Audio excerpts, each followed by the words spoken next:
जय जिनेन्द्र दोस्तों, महासतियों की कहानियों की श्रृंखला में आज जिस महासती की कहानी हम शुरू करने जा रहे हैं उनके बारे में कहा जा सकता है कि व्यक्तित्व और कुल की इज्जत को बनाए रखने के लिए उन्होंने जो विषपान किया वह शताब्दियों सहस्त्राब्दियों तक भी अमरत्व का अनुपम संदेश देने वाला है।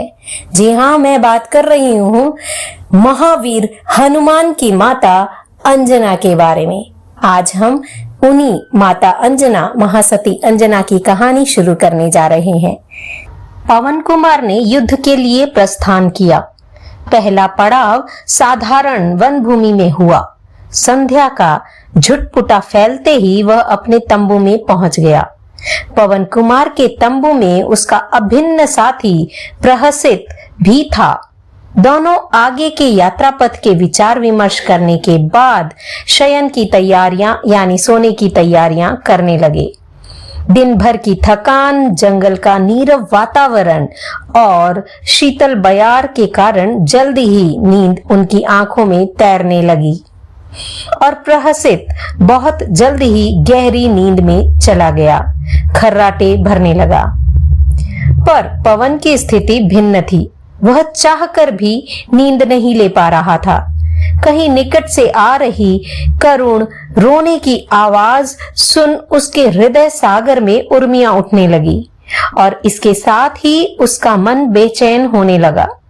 कुछ देर तक तो वह अपनी बेचैनी को दबाने का असफल प्रयास करता हुआ बिछौने पर करवटें बदलता रहा, पर इस प्रयास में उसकी बेचैनी घटने के बजाय और अधिक बढ़ने लगी और बढ़ते बढ़ते जब वह असह्य स्थिति में पहुंच गई तो उसने प्रहसित को जगाया।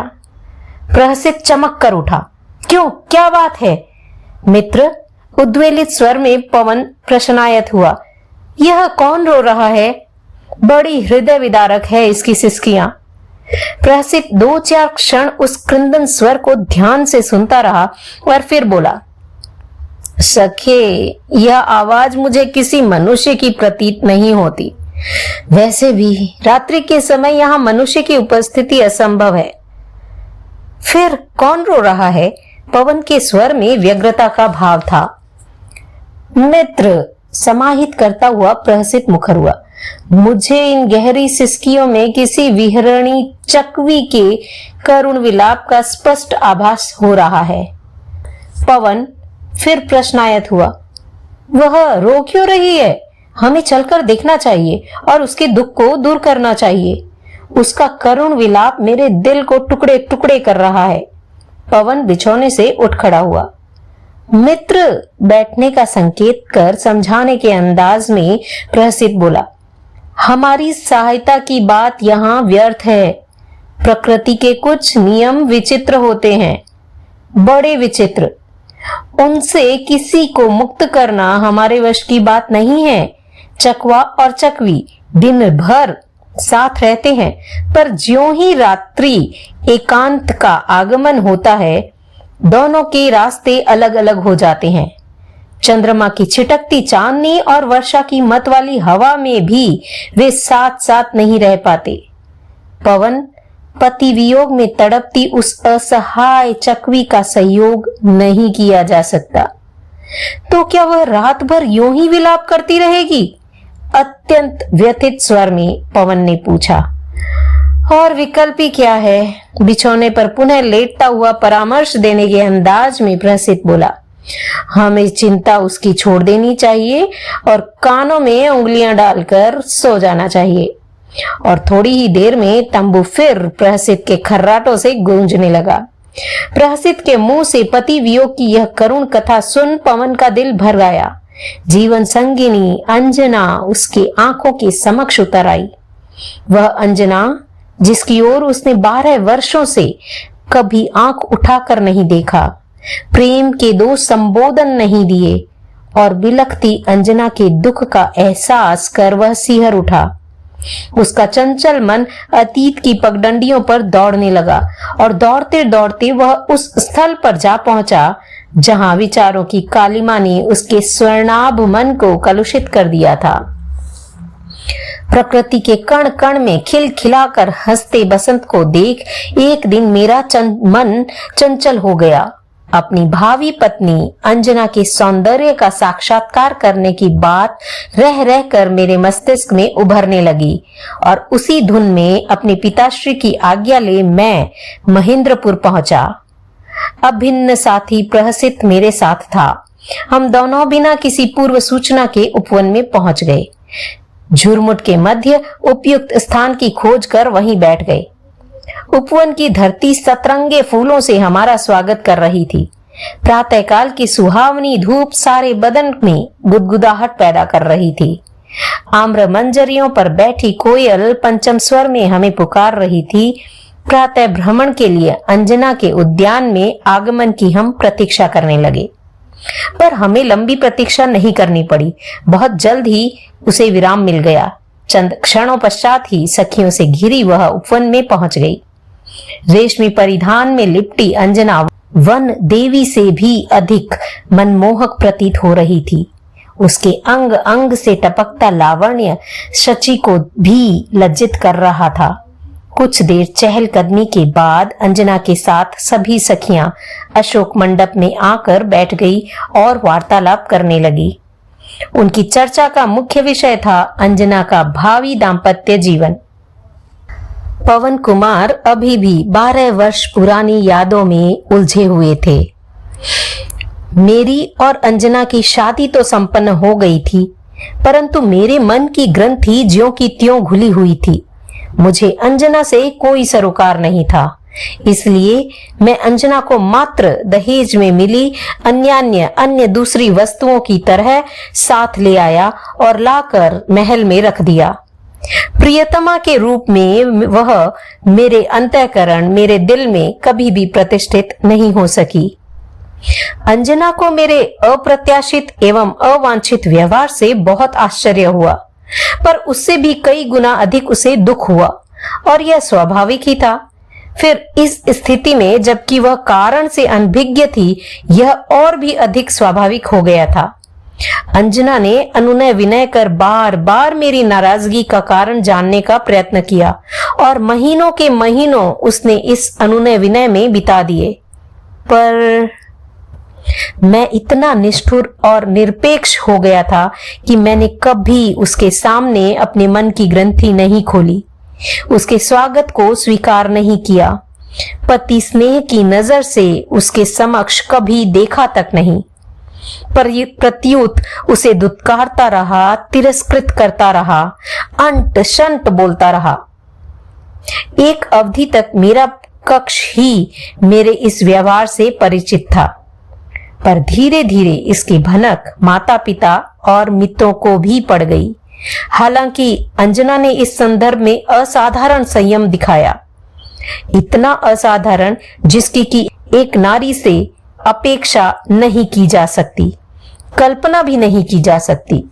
माता पिता और हितेच्छु मित्रों को मेरे इस रवैये से अत्यंत दुख और चिंता हुई। उन्होंने मुझे समझाने का भरसक प्रयत्न किया, पर मेरे दुराग्रह की चट्टान से टकरा टकरा कर सारी कोशिशें नष्ट हो गई। सबसे ज्यादा संवेदित हुआ सुहृद प्रहसित। उसने शायद इस आशा और विश्वास के साथ मुझे दबाव पूर्वक विवाह के लिए तैयार किया था कि विवाह के बाद सब कुछ नॉर्मल हो जाएगा, पर उसकी आशा और विश्वास के विपरीत जब मैंने अंजना को नहीं अपनाया तो उसका मन अपराध बोध यानी गिल्ट की भावना से भर गया। अंजना की इस अभिशापित जिंदगी के लिए वह अपने आप को दोषी मानने लगा। उसने अत्यंत भाव भरे शब्दों में आत्मीय संबंधों के दबाव के साथ कहा, अपनी इच्छा से न सही, मित्र के बोझ को उतारने के लिए ही सही, अपनी भूल को सुधारने के लिए ही सही, अंजना को अपना लो। पर पत्थर कभी पिघले तो मैं पिघलता ना। पत्थर भी कदाचित पिघल सकता था, पर मैं नहीं पिघला। इस यात्रा के साथ ही पवन की व्यथा आंखों के रास्ते रिस रिस कर बहने लगी। आंसुओं की 2-4 बूंदें नींद में सो रहे प्रहसित के हाथ पर गिरी और वह चौंक कर उठा। ये पानी के छींटे कैसे? क्या बरसात हो रही है? बाहर निश्चिंत सोए लोगों को देखकर हैरानी के स्वर में बोला, नहीं, बरसात तो नहीं हो रही है, फिर ये छींटे कहां से आए? तभी सहसा उसकी नजर पवन के चेहरे पर टिकी। उसकी आंखों से बह रही आंसुओं की अविरल धारा को देख उसने साश्चर्य पूछा, पवन, तुम्हारी आंखों में पानी? व्यग्रता के साथ पूछा, क्या बात है, अभी तक सोए क्यों नहीं? प्रहसित, अत्यंत व्यथित स्वर में पवन बोला, क्या बताऊं तुम्हें, यह पानी नहीं, मेरे अंतर की पीड़ा है जो आंखों के रास्ते। कहते कहते वह रुक गया। रुक क्यों गए? स्पष्ट बताते क्यों नहीं? क्या तुम्हारा मेरे पर विश्वास नहीं है? उद्वेलित होता हुआ प्रहसित मुखर हुआ। नहीं, ऐसा मत कहो। तुम पर विश्वास नहीं होगा तो किस पर होगा? तुम मेरे जीवन के अभिन्न और अनन्य साथी हो, मेरे अस्तित्व के साथ अविच्छिन्न रूप से जुड़े हुए हो। तुमसे मैं क्या छुपा सकता हूं? मेरा मन सदा एक खुली पुस्तक के समान तुम्हारे सामने जो रहा है। और वह फिर रुक गया।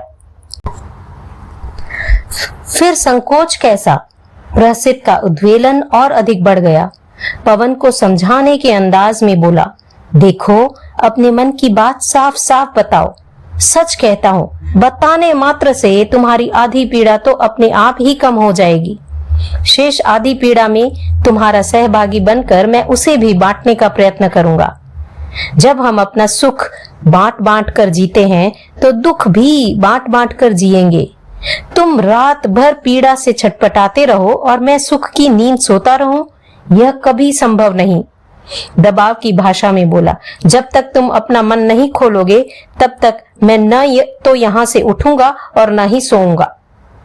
प्रहसित उत्तरीय से आंखों को पोंछकर अपने आप को सामान्य बनाता हुआ पवन बोला, चकवी की व्यथा को देख आज मेरी धड़कन धड़कन के साथ अंजना की व्यथा मेरे मन पर दस्तक दे रही है। मैं युद्ध के लिए जा रहा हूं। युद्ध में किस समय क्या स्थिति बन जाए कुछ भी कहा नहीं जा सकता। यह सोचकर मेरे मन में सिहरन पैदा हो रही है कि कहीं युद्ध से घर नहीं लौट सका तो क्या बीतेगी उस अबला पर, उस बेचारी अंजना पर जिसने स्नेह के बिना भी अपनी भावनाओं और आशाओं का दीप जलाए रखा है। और अब समय भी कहाँ है कि रात्रि में उससे मिलकर सांत्वना के 2 शब्द कहकर पुनः प्रातः तक लौट सकूं। आधी रात बीतने को है और प्रातः सूर्योदय के साथ साथ ही हमें हर हालत में आगे के लिए कूच जो करना है। पवन के चेहरे पर निराशा और विवशता की रेखाएं उभर आई। प्रहसित को अपने कानों पर अविश्वास होने लगा। आश्चर्य भी कम नहीं हुआ। जो पवन अंजना का नाम तक सुनना नहीं चाहता था, वही पवन आज उससे मिलने के लिए बेचैन है। पर दूसरे ही क्षण वह अविश्वास और आश्चर्य को गिरफ्त से छूटा। उसे लगा, मेरे मन के भार को उतारने का यह सुंदर अवसर उपस्थित हो गया है। मुझे इसका पूरा पूरा उपयोग करना चाहिए। बस उत्फुल्ल हो पवन को संबोधित करते हुए बोला, 12 वर्षों के पश्चात मित्र के रेगिस्तानी मन में मिलन की इस मचलती नदी को देखकर मैं रोमांचित हूँ। अत्यंत उत्साह एवं आत्मविश्वास के स्वर में बोला, निराश होने की कोई बात नहीं है। दृढ़ संकल्प और प्रबल पुरुषार्थ से दुष्कर भी सरल हो जाता है, असंभव भी संभव हो जाता है। हम क्षत्रिय पुत्र हैं। दृढ़ संकल्प और पुरुषार्थ हमारी नस नस में समाया हुआ है। पवन वेगी अश्व हमारे साथ हैं। उन्हें लेकर हम अभी बातों बातों में अंजना के महल में पहुंच सकते हैं। दीपक से दीपक जल उठा। पवनंजय का मन भी आशा और आत्मविश्वास की ज्योति से जगमगा उठा।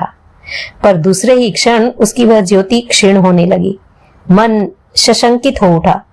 प्रहसित, मैंने अंजना के साथ जैसी निष्ठुरता का व्यवहार किया है, उसे देखते हुए क्या वह मुझे माफ कर देगी? बिना उत्तर की प्रतीक्षा किए ही बोला, नहीं नहीं, वह मुझे कभी क्षमा नहीं करेगी। नहीं, तुम गलत सोच रहे हो पवन, आश्वस्त करता हुआ प्रहसित बोला। अंजना नारी ही नहीं, पतिव्रता सती भी है। और पतिव्रता सती किसी भी स्थिति में पति के प्रति दुर्भावना नहीं रख सकती। वह हर क्षण उसके स्वागत में अपने पलक पावड़े बिछाकर रखती है। और बिना किसी विलंब के निर्णय और उसकी क्रियान्विति हो गई। पवन और प्रहसित के घोड़े हवा से बातें करते हुए रत्नपुर की दिशा में बढ़ने लगे, पर अश्वों की गति से भी अधिक तेज गति थी पवन के मस्तिष्क की। स्वयं और अंजना के संबंधों का 12 वर्षों का पूरा इतिहास उसकी आंखों के सामने से होकर गुजर गया।